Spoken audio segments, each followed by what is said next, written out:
और वरुण देव को आज्ञा देकर कहा, हे वरुण, तुम जाकर रावण के गर्भ में स्थापित हो जाओ।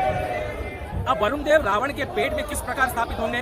तो शिवजी जो शिवलिंग दे रहे थे रावण को, उस शिवलिंग को उठाने से पहले रावण को आचमन लेकर जल पीना था।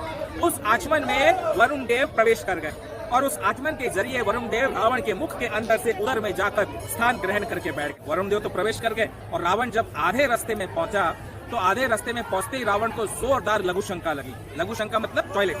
तो रावण को टॉयलेट आ गई। अब भाई इतना लंबा रास्ता है, कैलाश पर्वत से लंका जाना है, तो टॉयलेट तो लगेगी। अब रावण सोचने लग गया, भाई मुझे जाना है लघु शंका के लिए, ये जो शिवलिंग मेरे हाथ में है इसको लेकर कहाँ रखूं?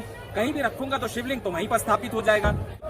बैजू अहिर का नाम और रूप धरकर भगवान विष्णु वहां पर उपस्थित हुए। जैसे ही बैजू अहिर को आते हुए देखा रावण ने उनसे कहा कि भैया मैं लघु शंका के लिए जाना चाहता हूँ, लघु शंका करके आता हूँ, तब तक आप शिवलिंग को पकड़ लो और शिवलिंग को नीचे कहीं पर भी रखना नहीं, मैं आऊंगा तो मेरे हाथ में ही देना। बैजू अहिर ने कहा ठीक है, आप जाइए, जाकर आ जाइए।